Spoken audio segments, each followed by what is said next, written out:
the time. We have information that King has been shot at the Lorraine.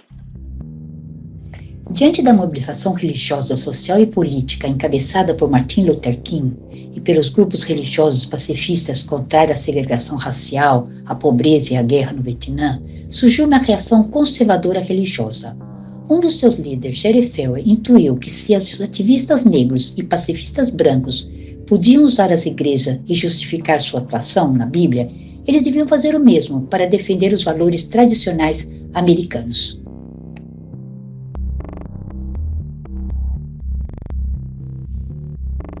Para o filósofo Boaventura de Souza Santos, a direita cristã se agrupa sob diferentes rótulos e se convertem em grupos de pressão que desenvolvem campanhas em diferentes temas de políticas públicas, tais como o aborto, a legislação sobre os direitos das minorias, diversidade sexual, o ensino da evolução natural nas escolas e inclusive defendem a oração nas escolas públicas, já que é necessário defender a sociedade cristã de uma suposta ameaça do humanismo secularista. Esta direita evangélica norte-americana é a que desembarca no contexto da Guerra Fria na América Latina, gerando legitimidade religiosa a governos autoritários, de modo articulado em toda a região. Perseguiram teólogos da libertação e muitos líderes religiosos que eles consideravam perigosos ou subversivos. Para isto, participam da Liga Anticomunista, fazendo aliança com grupos católicos integristas e o grupo político-religioso liderado pelo Reverendo Moon da Coreia do Sul. Se uniam a estes grupos na concepção de valores tradicionais, na moral conservadora, no extrativismo da terra vista como recurso a explorar, na supremacia racial. Estas concepções religiosas sobre a sociedade, num clima de autoritarismo, estenderão a militares e grupos econômicos no poder mecanismos de repressão, militarização e inclusive o próprio Plano Condor, que aprofundará a dívida externa na América Latina. Estes discursos têm basicamente duas origens mais recentes. Uma delas na direita religiosa estadunidense, que surge como uma tentativa de restabelecer a ordem, a moral e a cultura ocidental e cristã, apresentando a sociedade americana como um exemplo ideal a ser seguido por todas as nações. Este impulso conservador, que é similar ao atual, chega com um discurso messiânico que busca salvar a sociedade do caos, da perversão moral. Naquele momento foi uma reação às revoluções e movimentos contraculturais dos anos 60.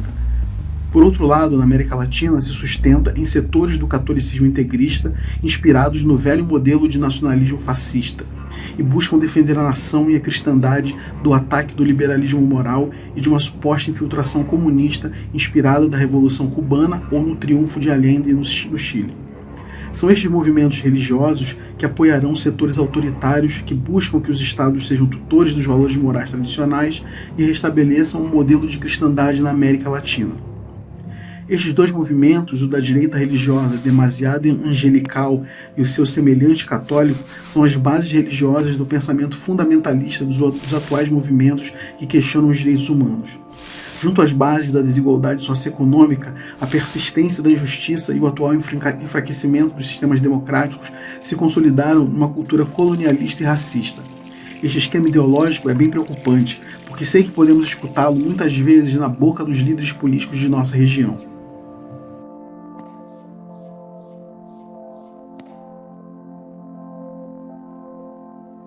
No Brasil, a religião no governo Bolsonaro se faz representar por uma visão de que se trata de uma ferramenta para o castigo dos maus e a glorificação dos bons, o que se manifesta em atos e palavras do segmento neopentecostal mais próximo ao poder é essa ideia de um Deus vingativo, um Deus que aniquila seus inimigos para fazer valer sua palavra, que será uma palavra transmitida por um eleito, e esse eleito seria Bolsonaro.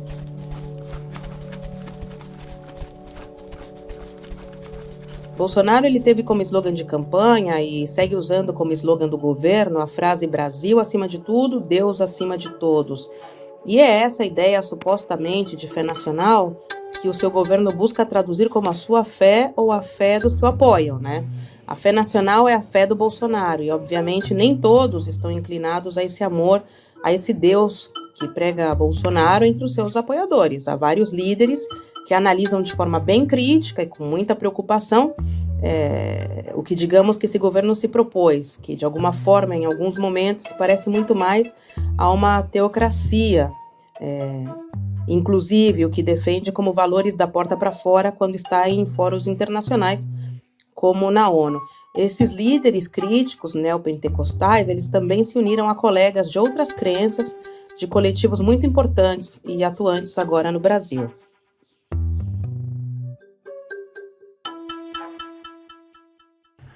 Estes grupos ou estas reações conservadoras são neoconservadoras e viram as propostas de mudança a nível social ou eclesial, com a teologia da libertação, a teologia feminista, a teologia negra, como uma ameaça à ordem estabelecida e segura.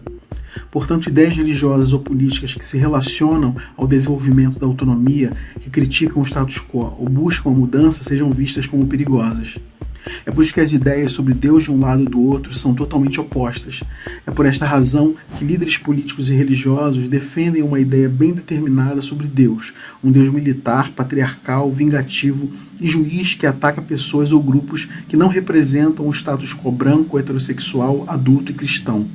É por isso que, para estes líderes, a defesa da família tradicional e a oposição à perspectiva de direitos humanos e à perspectiva de gênero são elementos centrais.